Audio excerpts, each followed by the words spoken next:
Assad tells envoy Syrians will decide on peace talks. President Bashar al-Assad insisted in a meeting with visiting UN Arab League envoy Lakhdar Brahimi that Syrians alone will decide on the fate of an initiative for Geneva peace talks. The encounter came a day after the Red Crescent evacuated hundreds of civilians from a besieged town near Damascus, in an operation that saw rare cooperation among the regime, its opponents, in the international community. Brahimi has been traveling in the Middle East since mid-October to muster support for proposed peace talks dubbed Geneva II.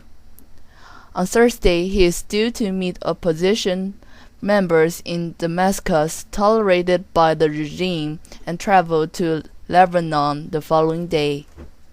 The Syrian leg of the tour is the most sensitive, as the veteran Algerian diplomat needs to persuade a wary regime and an increasingly divided opposition to attend. During his last visit to Damascus in December, Brahimi was heavily criticized by Syrian media for asking Assad if he intended to step down at the end of his presidential term in mid-2014. Wednesday's meeting with Assad lasted less than 1 hour, and the president criticized foreign interference in his country. The Syrian people are the only ones who have the right to decide on Syria's future, state media quoted Assad as telling Brahimi.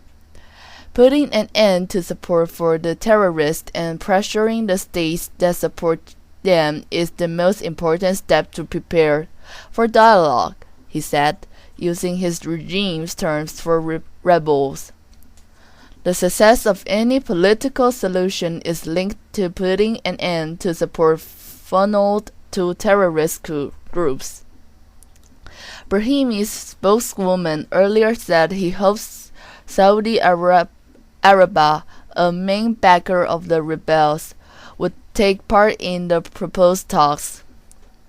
State television reported that Brahimi agreed with Assad that Syrians themselves need to find a solution to the conflict that has been ravaging the country since March 2011. In an interview this month, Assad cast doubt on the possibility of his regime attending, saying he would not negotiate with any group tied to the rebels or to foreign states.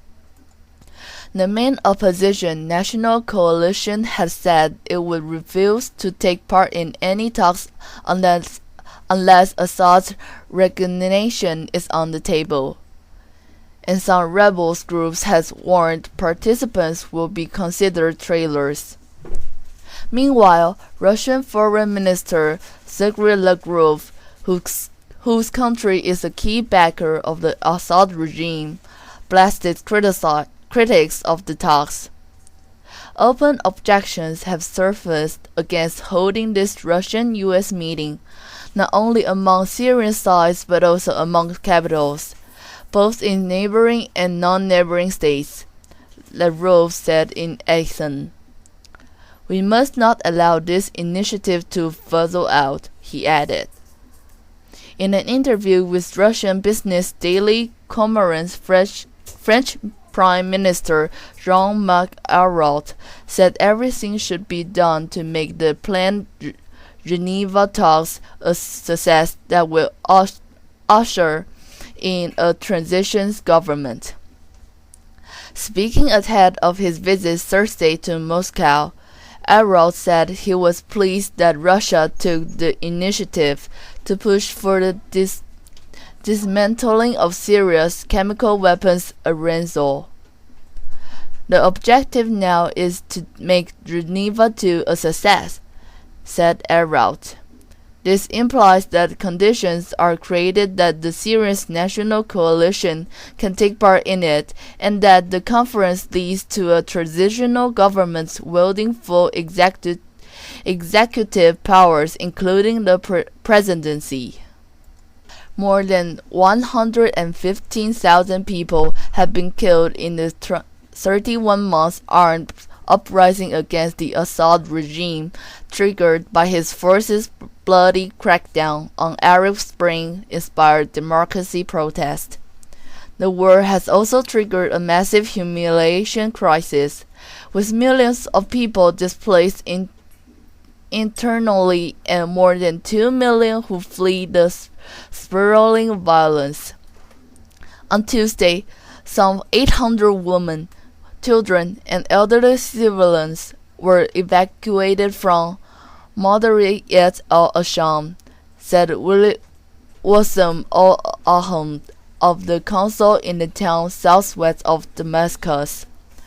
But Ahmad was around 6,000 civilians remained trapped. Television footage showed the evacuees clutching a few personal belongings as they streamed out of the town along a dusty road, with Red Crescent staff carrying an elderly man and assisting another too frail to walk. All sides, without exception, took part in the evacuation, including the opposition as presented by the National Coalition, the regime, and the international community, an opposition activist said. Widespread malnutrition has been reported in Mosmid al-Asham, especially among children, because of an almost year-long army siege that has blocked the entry of food and other vital goods. The town was the scene of one of the sarin gas attacks in August that killed hundreds of people. Meanwhile, the World Health Organization confirmed 10 polio cases in the northeast province of Deir ez-Zor, all of them in children under the age of 2. On the ground, violence as 6 people were killed in army shelling of southern Damascus and 11 others in a rebel attack in central Syria, a monitoring group said. Best friend, Churchill gets place in U.S. Capitol. War-era British Prime Minister Winston Churchill earned a lasting place in the U.S. Capitol, where his bust was unveiled Wednesday, as rock icon Rock Daltrey saying, "We won't get fooled again." The best friend that the United States ever had is how House Speaker John Boehner described the statesman who spoke to a joint session of Congress in 1941, just 19 days after the attack on Pearl Harbor, and called on America to stand firm in the face of war.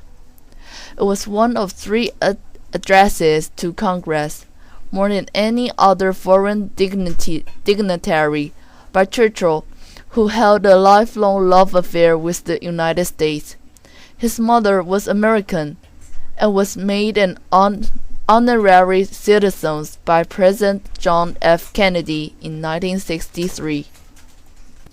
He understood the United States better, sometimes, than we understood ourselves. Secretary of State John Kerry told hundreds of guests in National Statuary Hall, where the Churchill bust joined statues of several famous Americans. The premier powerful auditory, Kerry said, literally rescued the world. In 1946, Churchill gave remarks that later became known as his Iron Curtain speech at a small college in Fulton, Missouri. At Wednesday's ceremony, Daltrey, lead singers of ironic British rock group The Who, sang their classic "We Won't Get Fooled Again," as well as Ben E. King's "Stand By Me," alerting the final stanza to reflect the shoulder-to-shoulder alliance between Britain and the United States. "It sits here in me," Daltrey told AFP as he tapped his chest, recalling how he was born in the midst of a 1944 German air raid in London. Despite the British burning of the U.S. Capitol in 1814, Churchill's grandson Nicholas Soames has the late leader loved the structure. He saw these buildings was a kind of center of the universe, really, apart from his own country, said Soames, a long-time Britain MP. As for the latest row between America and Europe over U.S. surveillance, Soames dismissed it as a petty squabble. Everyone spies on everyone else, he said, adding that Churchill would have reacted the same. He'd have thought that you have to do what you have to do to keep your country safe. Europe pushes U.S. on spying amid new revelations. Europe and Washington traded spying accusations as envoys met to seek ways to rebuild trust after shock revelations about the scale and course of U.S. surveillance of its allies. A German intelligence delegation and a separate group of EU lawmakers were in the U.S. Capitol to confront their American allies about the alleged bugging of Chancellor Angela Merkel phones, and the visits coincide with the latest in a series of newspaper reports based on leaked National Security Agency files. This one alleging U.S. agents hacked into cables used by Google and Yahoo. President Barack Obama's spy chiefs are on the defensive over the reports, which have riled America's allies and exposed the vast scales of the NSA's snooping on telephone calls and internet traffic. The head of the NSA, General Kenneth Alexander, repeated the administration's argument that all countries spy on one another, and said that the allies should discuss a new working relationship. I think this partnership with Europe is absolutely important, he said. But it has to do with everybody coming to the table, and that's putting off all the sensationalism and say, is there a better way for our countries to work together? U.S. intelligence chefs has said these reports are based on misinterpretations of an NSA slice leaked to the media by fugitive former intelligence technician Edward Snowden. Rather than spiffoning of the records of tens of millions of calls in Europe, as the slide seems to suggest, they argued that the data was in many cases gathered and shared by European agencies. Foreign nations spying on U.S. The perceptions that NSA is collecting 70 million phone calls in France or Spain or Italy is factually incorrect, Alexander said at a conference organized by Bloomberg Media Group. This is actually countries working together to support military operations, collecting what they need to protect our forces in areas where we work together as nations. This argument, which Alexander overall U.S. spy chief James Clapper made on Tuesday before a congressional committee, had already raised eyebrows in Europe. French government spokeswoman Noct Vajun Belgalcum speaks after a cabinet meeting chaired by President Francois Hollande, said the NSA director's denials don't seem likely. German, angered by the revelation that the NSA trapped Chancellor Angela Merkel phones, also issued a sting response denying U.S. claims that the European allies spy on U.S. targets in turns. Elmar Brok, chairman of the European Parliament's Committee on Foreign Affairs, told reporters that Alexander had admitted to an EU delegation that America had targeted Merkel. The spy has shown the envoy evidence that much of the data from France, Spain, and Germany referenced in the latest leaked slides had indeed European intelligence shared with the NSA. This was given to the US by the French, Spanish, or German authorities not spying on Germany, France, or Spain, but on what was known in Africa or Yemen, Brooks said. But Brooks also noted that Alexander had confirmed at the same time that the NSA and the other U.S. intelligence services also work unilaterally in Europe, without the knowledge of their local partners. Merkel's spokesman Stefan Stolberg said German officials and intelligence officers were in Washington to discuss a new basis of trust and new regulation for our cooperation in this area. We are in the process of intensive contacts with U.S. partners, both at the intelligence as well as the political level, he said. Meanwhile, a new report in the Washington Post alleges that NSA technicians have tapped into Yahoo and Google data centers around the world, winning access to vast amounts of private data. The report said a program dubbed Muscular opened with the NSA's British counterpart GCHQ can intercept data directly from the fiber optic cables used by the U.S. internet giant. The Post reported this is a secret program that is unlike PRISM, another NSA tool revealed by Snowden leaks, which relies on secret court orders to obtain data from technology firms. According to a document cited by the newspaper dated January 9, 2013, some 181 million records were collected in the prior 30 days, ranging from email metadata to text, audio, and video content. Alexander protested, "To my knowledge, this never happened." But a statement released later Wednesday by the NSA was somewhat more guarded and did not deny that foreign citizens' data is targeted.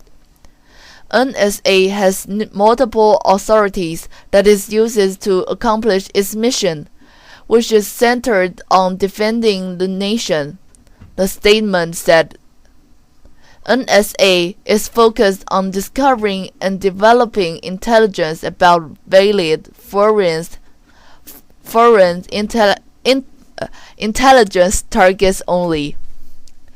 And in another embarrassing chapter for Washington, the United Nations said it had received an assurance that U.S. agents would not bug its secret communications in the future.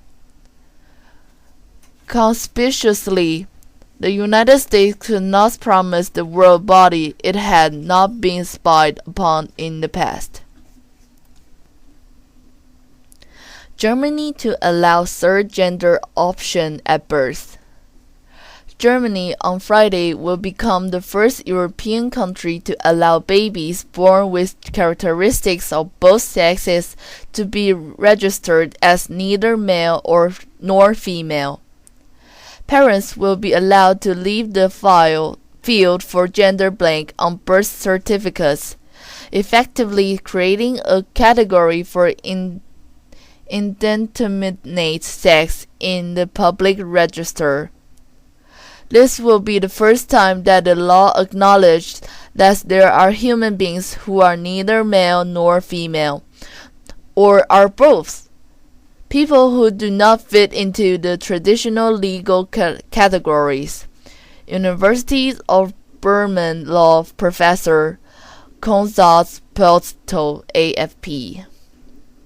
The change is intended to remove pressure on parents to quickly make a decision about controversial sex assignment surgeries for newborns. But even as the law takes effect November 1st, there are questions about what it will mean to live with no legal gender. German passports, which currently bear an M for male or F for female, will soon be allowed to have an X in the gender field, according to a spokesman for the inter-ministry. According to Platt, a specialist in human rights for intersex people, regulations for other personal documents will need to follow suit. We will have fellow human beings with no sex registered, Platt said. They can't be forced into either one of the traditional sexes in these other contexts. Lawmakers have yet to make clear how the change will impact marriage and partnership laws. In Germany, marriage is reserved for a man and a woman, and civil partnerships are reserved for two people of the same sex. The law's narrow focus is targeted at parents of newborns and is not adequate to fully resolve the complex problems of intersex people, including marriage and civil partnerships, according to the inter-ministry spokesman. A more immediate concern for intersex advocates is how children outed at birth will fare in a world that operates largely on a gender binary. Schools have toilets for boys and toilets for girls. Where will the intermediate child go? Says Sylvian Agus, a policy director at ILGA Europe, a lesbian, gay, bisexual, trans, and intersex rights group. There are separate sports activities for boys and for girls, and so many other things like this, Agus said. The law doesn't change that. It does not immediately create a space for intersex people to be themselves. Europe lags behind on gender identity rights, Agus said.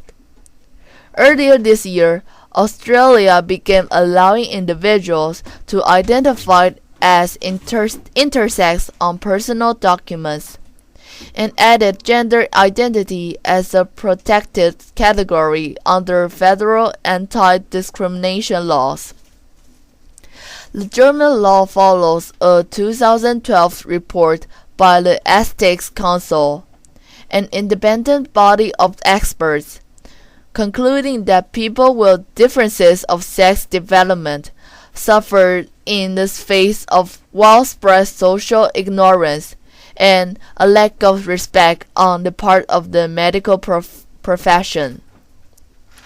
Personal testimony from the report quoted a subject born in 1965 with no clear gender-defining genitalia, who was crested as an infant without parental consent.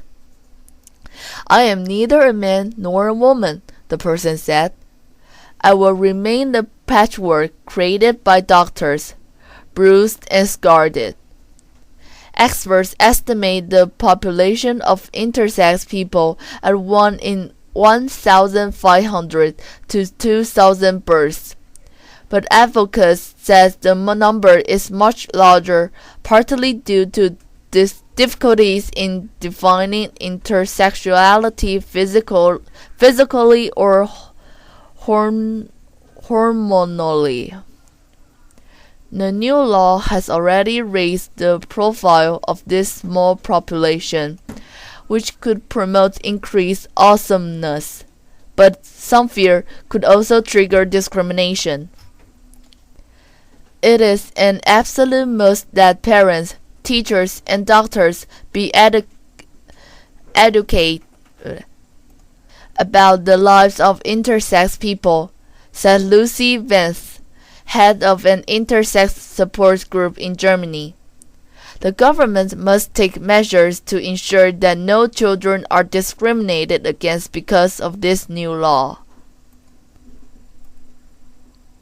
And the last news is Germany rejects U.S. criticism of export reliance. Angela Merkel's conservative on Thursday rejected U.S. criticisms of Germany's dependence on exports, but her likely future coalition partner agreed Europe's blockwork economy must do more to spur domestic demand. The United States has long called for countries like China and Germany with trade surplus to do more to spur imports, but the Obama administration's reprimand in a Cerny annual report to Congress on Wednesday stood out of its stark language. It said Germany was hampering economic stability in Europe and hurting the global economy. Both Merkel's conservatives and the center-left social democrats, who are in talks to form a coalition government after a September election, retorted that Germany would continue to strive to be competitive globally. We have always been a strong export country, and we are proud of that, said Lisa Anger, the Conservatives' lead negotiator in coalition talks for economic issues.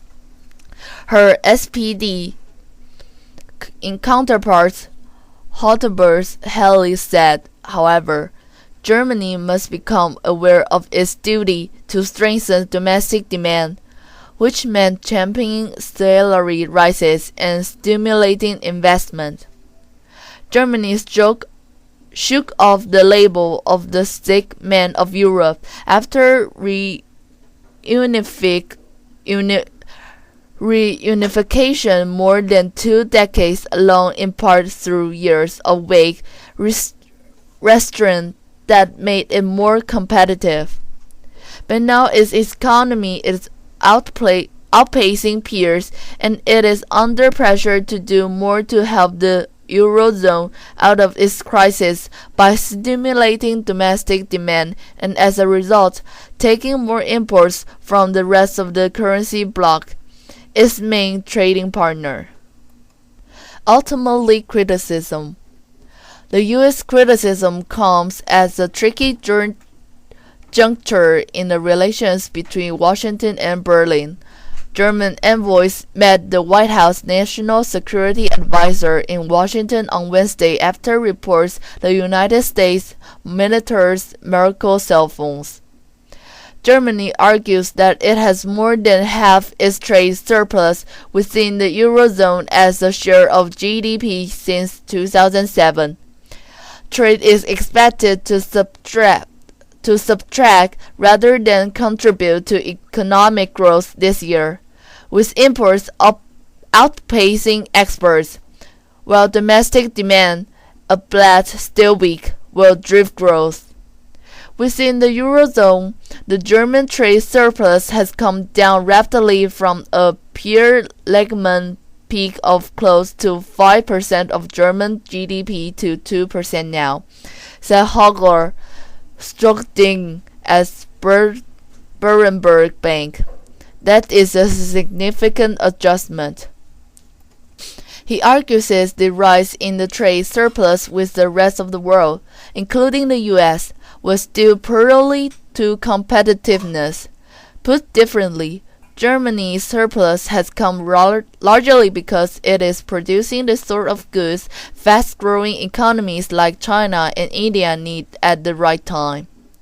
And as the rapid turnaround at the Euro periphery from big current account deficits in 2008 to surpluses now shows the Euro periphery is also becoming fairly competitive, Scamming said.